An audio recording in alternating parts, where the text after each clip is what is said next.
ఓం శ్రీ మాత్రే నమః. అందరికీ నమస్కారం. మంగళవారం మరియు శుక్రవారం అస్సలు చేయకూడని పనులు. మంగళవారం పొద్దుపోయాక పెరుగు, కూరగాయలు ఎవ్వరికీ ఇవ్వకండి. ఇవి లక్ష్మీ స్థానాలు. మంగళవారం తులసి ఆకులను కోయకూడదు. మంగళవారం నాడు అస్సలు గోర్లు కత్తిరించుకోకూడదు.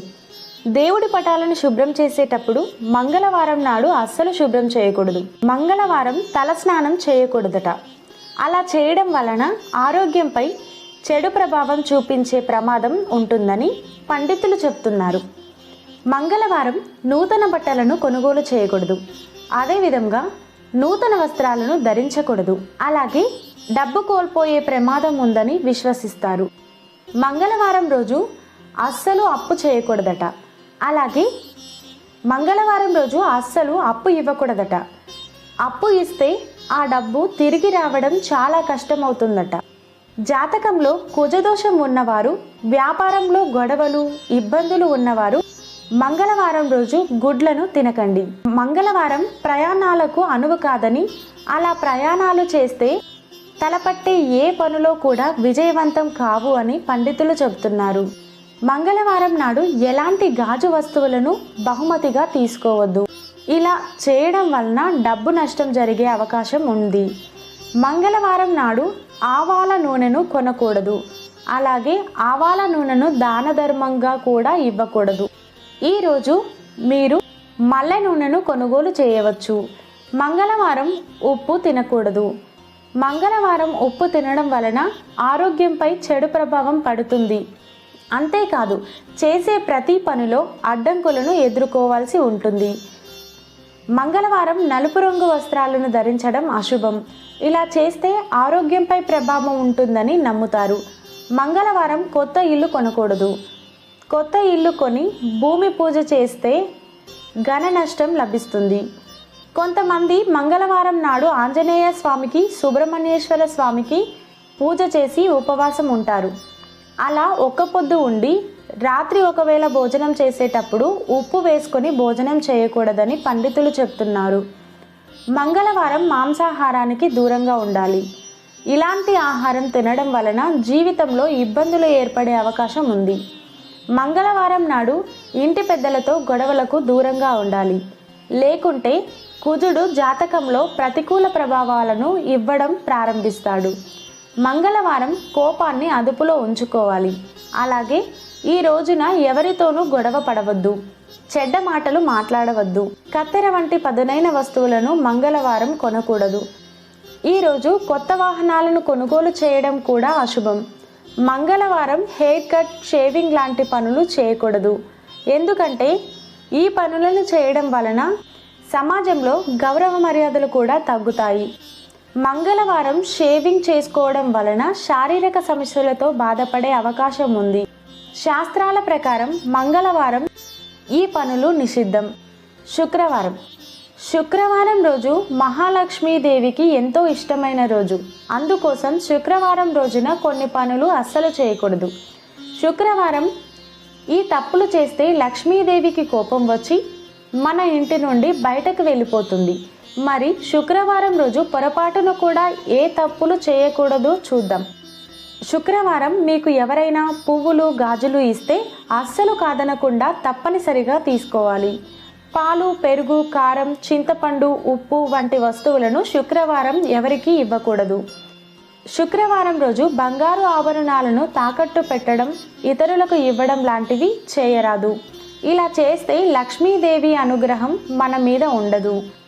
శుక్రవారం గుమ్మం, వాకిలి అశుభ్రంగా ఉంచకూడదు. ఇల్లు అశుభ్రంగా ఉంటే లక్ష్మీదేవికి కోపం వస్తుంది. శుక్రవారం నాడు పాత బట్టలు ఎవరికి ఇవ్వకూడదు. శుక్రవారం నాడు ఇంట్లోని బోజును అస్సలు దులపకూడదు. శుక్రవారం నాడు ఆలస్యంగా నిద్ర లేవకూడదు. తెల్లవారుజామునే నిద్రలేవాలి. శుక్రవారం ప్లాస్టిక్ గాజులను వేసుకోరాదు. శుక్రవారం స్త్రీలు అస్సలు కంటతడి పెట్టకూడదు.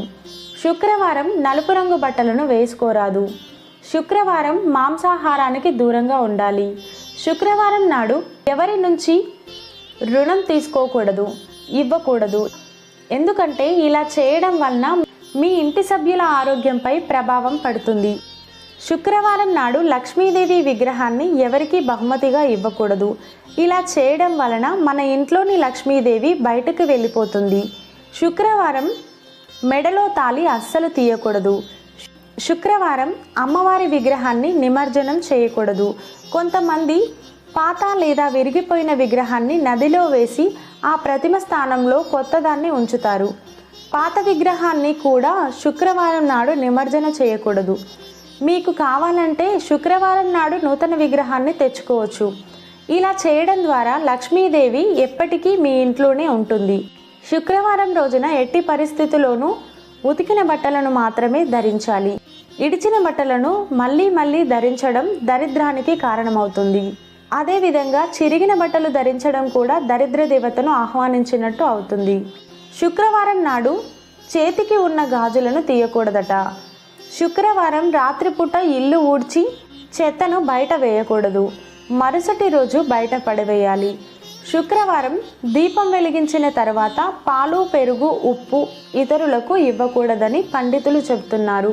శుక్రవారం గడప మీద కూర్చోవద్దు. లక్ష్మీదేవి ఇంటికి ప్రవేశించే మార్గం ఇదే కనుక గుమ్మంపై కూర్చోకూడదు. శుక్రవారం రాళ్ల ఉప్పును కొనుగోలు చేయడం వలన ఉప్పుతో పాటు లక్ష్మీదేవి కూడా మన ఇంట్లోకి వస్తుందని ఆధ్యాత్మిక పండితులు తెలియజేస్తున్నారు. శుక్రవారం రోజు ఇంటిని శుభ్రపరిచే నీటిలో చిటికెడు పసుపు, 1 టీ స్పూన్ రాళ్ల ఉప్పును వేసి శుభ్రం చేయాలి. ఇలా చేస్తే ఇంట్లో ఉన్న నెగటివ్ ఎనర్జీ బయటకు వెళ్ళిపోయి ఇంట్లోకి పాజిటివ్ ఎనర్జీ ప్రవేశిస్తుంది. శుక్రవారం సాయంత్రం లక్ష్మీదేవికి సాంబ్రాణి ధూపాన్ని సమర్పించిన తరువాత మన ఇల్లు మొత్తం సాంబ్రాణి ధూపం వేస్తే ఇంట్లో ఉన్న నెగటివ్ ఎనర్జీ మరియు దుష్టశక్తులు బయటికి పోయి లక్ష్మీ కటాక్షం కలుగుతుంది.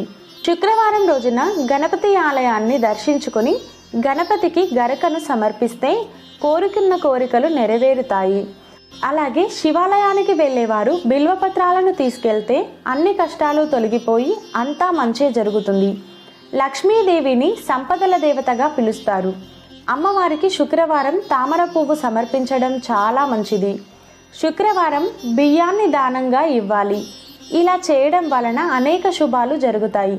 ఎవరైనా ఎక్కువ కాలంగా అప్పుల భారంలో ఉండి ఇబ్బంది పడుతున్నా, చేసిన అప్పులు తీర్చలేకపోతున్నా మంగళవారం సాయంత్రం హనుమంతుడి పటం ముందు నెయ్యి దీపం వెలిగించి మంగళహారతి స్తోత్రాన్ని పఠించాలి. మంగళవారం ఆంజనేయ స్వామిని పూజించడం వలన ఆగిపోయిన పనులు తిరిగి ప్రారంభమవుతాయి. ఆ పనులలో ఆ వ్యక్తి విజయం సాధిస్తాడు. మంగళవారం సూర్యోదయానికి ముందే నిద్రలేచి స్నానమాచరించిన తరువాత శుభ్రమైన దుస్తులను ధరించాలి. తరువాత మీ దగ్గరలో ఉన్న ఆంజనేయ స్వామి ఆలయానికి వెళ్ళి హనుమంతుని పాదాల వద్ద తమలపాకులను సమర్పించి హనుమాన్ చాలీసా పఠించాలి. మంగళవారం, శనివారం ఈ పని చేయడం వలన మీ జీవితంలో సమస్యలన్నీ తొలగిపోతాయి. ఇది ఇవాల్టి వీడియో. ఈ వీడియో కనుక మీకు నచ్చినట్లయితే తప్పకుండా ఒక లైక్ చేయండి. అలాగే ఇలాంటి మరిన్ని ఆసక్తికరమైన విషయాల కోసం మన ఛానల్కి సబ్స్క్రైబ్ చేసుకొని పక్కనే ఉన్న బెల్ ఐకాన్ను క్లిక్ చేయండి. ఈ వీడియో కనుక మీకు నచ్చినట్లయితే జై శ్రీకృష్ణ అని కామెంట్ చేయండి. Thank you for watching.